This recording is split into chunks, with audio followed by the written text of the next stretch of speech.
What's up guys? It's your boy Fernando. Babalik na naman. At ngayon magpapagawa tayo ng damit natin gagamitin sa mga rides, no? Ayan, linis-linis muna ng motor. Yan yung madalas kong problema no? Madalas nagkakaroon ng alikabok yung motor ko. Kaya punas-punas lang muna bago tayo lumabas para kahit paano mukha naman siyang malinis, diba? Ayan, so tulad na nabanggit ko kanina, papagawa tayo ng damit pang rides. So kung familiar kayo sa Sons of Anarchy, ayan, meron akong vest, tapos papalagyan ko ng tatak sa may likuran na Sons of Anarchy para maangas, diba? At kung familiar kayo or hindi pa kayo familiar sa Sons of Anarchy, ito nga pala isang motorcycle group sa palabas na Sons of Anarchy yung title. At maganda yung palabas na yun. So may oras kayo or may pagkakataon kayo, marirecommend ko siya para mapanood nyo. Ang kwento nun patungkol siya sa mga motorcycle enthusiast na more on mga motorcycle nila is Harley Davidson. So ito yung konting pasilip sa Sons of Anarchy para magkaroon kayo ng idea, guys. People get jammed up in this town. They don't go to the cops. They come to us. Let's do it. Charming treats the sons like heroes. Ever talk to you about his vision for the club? It's a brotherhood. Your father and I worked hard to create this business. What the hell is this? Citizen's arrest. Whatever you may think, the truth is, everything I do is to protect what we got. I need to know the truth. I helped kill a man today.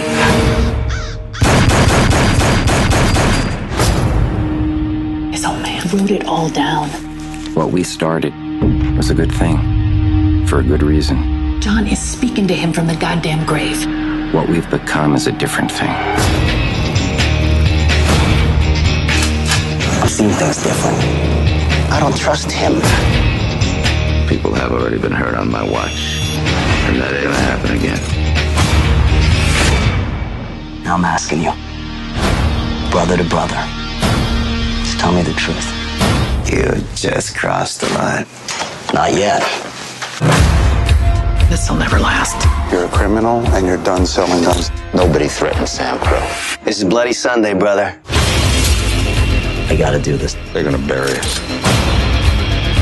The rules got broken. I never thought it would reach this far. This dies here. This club needs a healing, and you got to be the one to deliver it. Sons of Anarchy. Own it all on DVD. So ayun, panood nyo naman kung ano yung Sons of Anarchy, no? Isa siyang motorcycle group kung saan napakaangas siguro kung magkaroon ng ganun dito sa Pilipinas. Alam ko na may mga mailan na motorcycle group dito sa Pilipinas, pero maganda kung magkaroon din ng Sons of Anarchy Philippines. Kaya may nakita na akong cut or flag na ganun ng Sons of Anarchy Philippines. Tapos maganda yun kung bawat isa naka-vest, tapos meron na dun sa likod nila. Pero ngayon yun yung bala kong ipagawa. At ayan, on the way na ako sa magtatahi, kasi meron na ako nung tela na may tatak ng Sons of Anarchy, at ipapapatch ko lang siya sa likod ng aking vest. So ayan, sana maging maganda yung resulta. Samahan nyo ako sa pagpunta at pagpapagawa ng vest na ito para kahit na paano ay magkaroon ako ng maangas na vest na magagamit ko sa mga rides. At kapag may makakita siguro sa akin or nakakaalam na patungkol sa Sons of Anarchy din, or kapag napapanood nyo yung video na to at magkita tayo in the future, maaari nyo akong batiin. Babatiin ko din naman kayo, mga tol, mga kaklase. Alright, so let's go. Samahan nyo ako sa pagpapagawa ng vest na ito. Alright, let's go.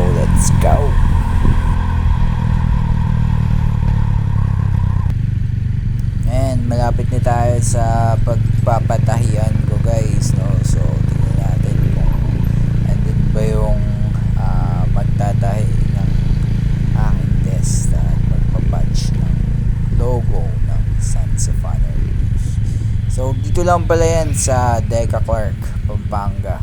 May mga kaklasik tayo dito na taga Deca na nanonood ng video na to. Comment lang kayo dyan sa comment section mga pre. Kasi ako makilala kayo. At ano, kung trip nyo, paggawa din kayo ng Sons of Anarchy cut ninyo or best ninyo, diba? Para marami tayong maangas dito, diba? Angas dun mga pre. So yan, samahan nyo akong i-check kung ano din yung ginagawa ni Tata eh. Alright, let's go.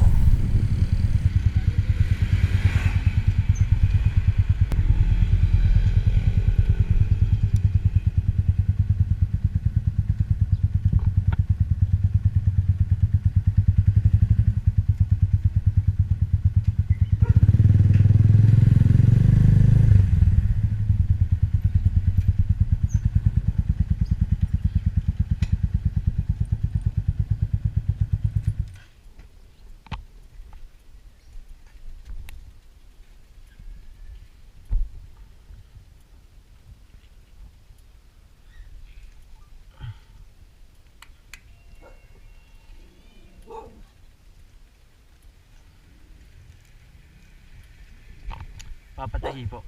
Wala po si tatay. Wala po siya. Okay. Sabihin ko naman sa kanya. Bali ano po, magpapalagay pang eto. Opo, ipapapatch po dito sa likod. Sa likod? Opo. Sige po. Mga magkano po kaya? Hindi ko rin. Mura lang po. Sige po. Sa likod lang po sa side. Opo.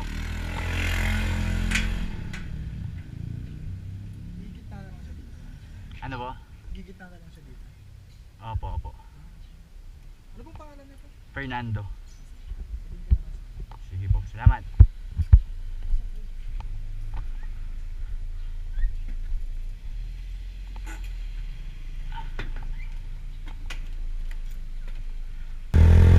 So yun mga kaklasik, wala yung nagtatahe, nag-basketball, ball is life si brother, no?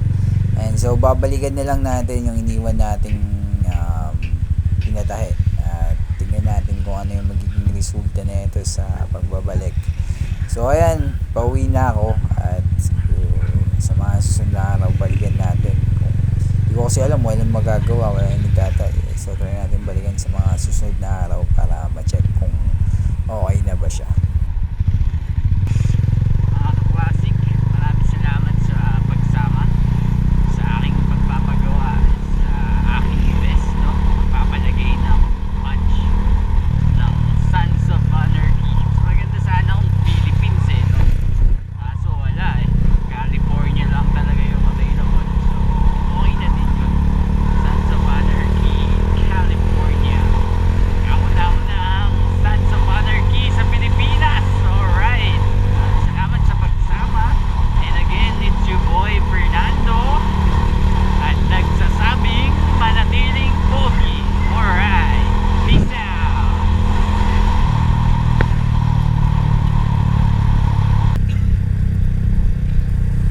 Mga classic, welcome back. So ito na yung part 2. Babalik na ako ngayon din sa magtatahe para i-check kung tapos niya na yung ating cut, ating pinagawa ng test.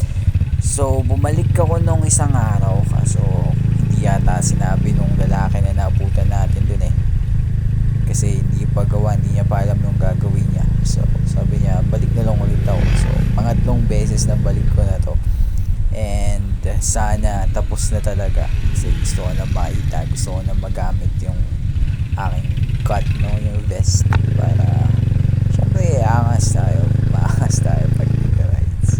Yeah, joke lang, pero yun, para syempre magamit natin kasi hindi naman natin papagawa kung hindi natin gustong gamitin, diba?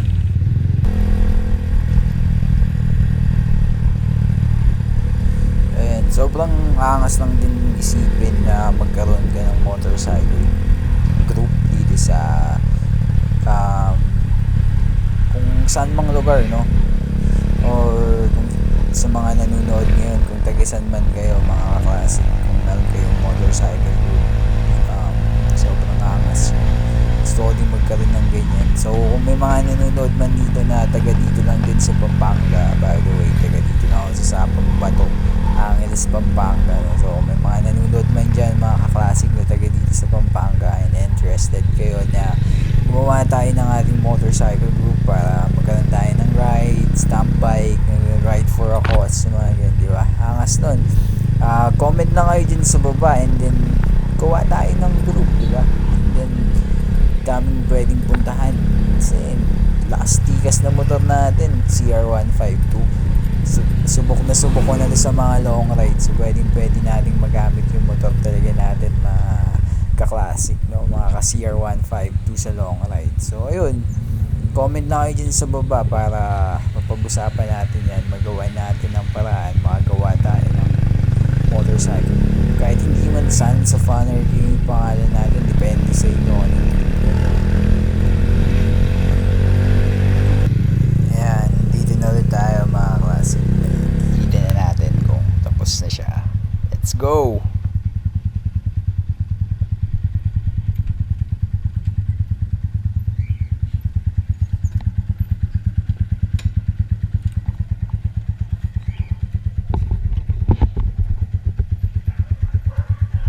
Yung pinapatch po. Magkano po? 80.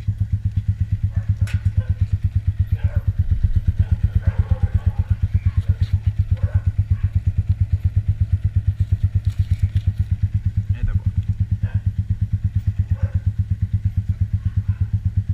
Thank you.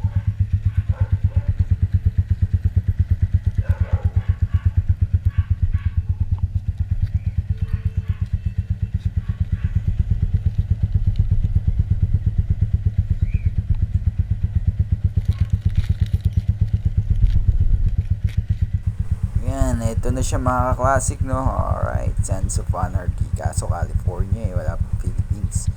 Pakaangas, no? Okay din, ayos din yung pagkagawa. Yan, Sons of Anarchy.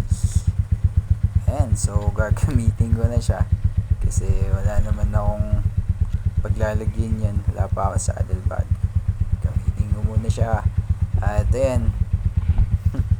Alright.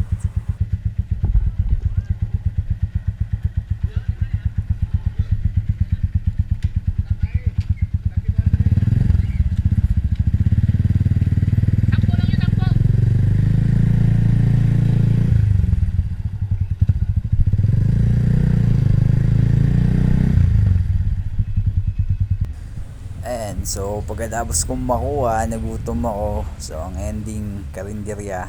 Ayan. So kakain muna ang inyong poging lingkod. Doon ang iba kundi si Fernando. And so mga classic, kain muna tayo, no? At habang kumakain, dito ko na rin siguro tatapusin yung video na to. Basta kung may mga gustong gumawa ng motorcycle group dyan or makasama ako sa rides or kahit ano, comment lang kayo dyan sa baba at willing naman akong makilala din kayo mga classic. So ayun, maraming salamat sa pagsama at panunood ng una hanggang dito sa pangalawang part ng video na to. At sana nag-enjoy kayo at ayan, comment lang kayo sa mga susunod pang content na gusto nyo mapanood. Maraming salamat sa panunood. It's your boy Fernando and peace out. Alright.